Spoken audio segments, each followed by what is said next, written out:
বিএমপিকে ধুলাই করলেন এই হুজুর, তাহলে আসুন বিএমপিকে কি বললেন ভিডিওটা আমরা সম্পূর্ণ দেখে আসি। আমরা 1000 কোটি টাকা আপনাদেরকে ভিক্ষা দিব, তারপর আপনারা চাঁদাবাজি বন্ধ করেন। তারা চাঁদাবাজির জন্য নিজেদের কর্মীকে পাথর দিয়ে হত্যা করতে পারে, ওই চাঁদাবাজদের হাতে 56,000 বর্গ কিলোমিটারের বাংলাদেশ কখনো নিরাপদ থাকতে পারে না। ওই চাঁদাবাজদের হাতে আমাদের মানচিত্র কখনো নিরাপদ থাকতে পারে না। আমরা বলবো, আপনারা রাষ্ট্র সংস্কারের প্রস্তাব দিচ্ছেন, রাষ্ট্র সংস্কার পরে করবেন, রাষ্ট্র সংস্কারের আগে নিজেদের দল সংস্কার করেন। চাঁদাবাজ, টেন্ডারবাজ, খুনি, ধর্ষক যারা আছে এই বাংলাদেশে তাদের জায়গা আর হবে না। শেখ হাসিনা যেই পথে পালিয়েছে, চাঁদাবাজদেরকে আমরা সেই পথে পালাতে বাধ্য করবো। সত্তা পাগল হয় ভাদ্র মাসে, কিন্তু বাংলাদেশের চাঁদাবাজরা দেখতেছি আমরা এখন 12 মাসই পাগল থাকে।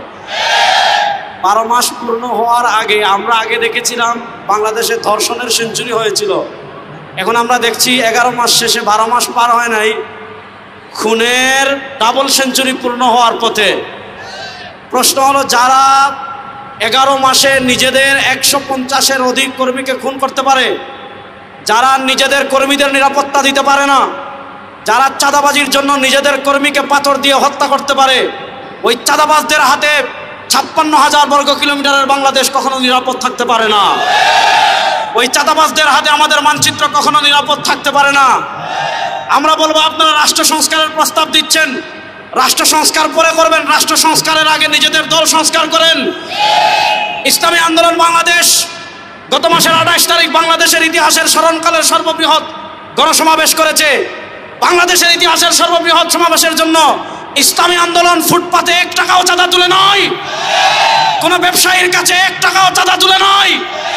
রাজনীতি কেমনে করতে এটা ইসলামী আন্দোলন থেকে শিখেন। আর যদি চাঁদাবাজি করতে চান, চাঁদাবাজি করা লাগবে না, আমাদের কাছে আসেন, আমরা 1000 কোটি টাকা আপনাদেরকে ভিক্ষা দিব, তারপর আপনারা চাঁদাবাজি বন্ধ করেন। ওই চাঁদাবাজদের রাজনীতি বাংলাদেশে চলুক, এটা আপনারা চান?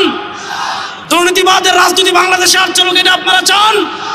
আমরা ইন্টারিম গভর্নরকে বলবো, 1 সাগর রক্তের বিনিময়ে বাংলাদেশের মানুষ আপনাদেরকে ক্ষমতায় বসিয়েছে, আপনারা সংস্কারের নামে বাংলাদেশের তামাশা করতেছেন। আপনারা কখনো নারী সংস্কার কমিশন করেন, আপনারা কখনো সংস্কারের নামে জাতিসংঘের মানবাধিকার কার্যালয় খোলার কথা বলেন, এগুলো বাদ দেন। চাঁদাবাজদের বিরুদ্ধে যৌথ বাহিনীর অভিযান চালু করেন, চাঁদাবাজদের বিরুদ্ধে গণধোলাই কর্মসূচি দেন, চাঁদাবাজদেরকে বাংলাদেশ থেকে উৎখাত করার কর্মসূচি দেন। আমরা প্রস্তুত আছি, এই চাঁদাবাজ, টেন্ডারবাজ, খুনি, ধর্ষক যারা আছে এই বাংলাদেশে তাদের জায়গা আর হবে না। শেখ হাসিনা যেই পথে পালিয়েছে, চাঁদাবাজদেরকে আমরা সেই পথে পালাতে বাধ্য করব। সর্বশেষ একটা কথা বলে শেষ করছি, বাংলাদেশে কোনো তন্ত্র মন্ত্র দিয়ে কেউ কোনো কিছুর সমাধান করতে পারেন না, কিয়ামত পর্যন্ত পারবেন না। তন্ত্রমন্ত্র একটা বাকি আছে, সেটার নাম ইসলাম। আমার তারুণ্য প্রিয় জেনজি, আমার তারুণ্য জেনজিকে আমি একটা আহ্বান করব, আপনারা জাতীয়তাবাদকেও দেখেছেন, আপনারা ধর্মনিরপেক্ষতাও দেখেছেন, আপনারা কথিত মুক্তিযুদ্ধের চেতনার পক্ষের শক্তিও দেখেছেন, কেউ বাংলাদেশের পরিবর্তন করতে পারে নাই। এবার ইসলামকে রাষ্ট্র ক্ষমতায় নেওয়ার জন্য প্রস্তুত আছেন না?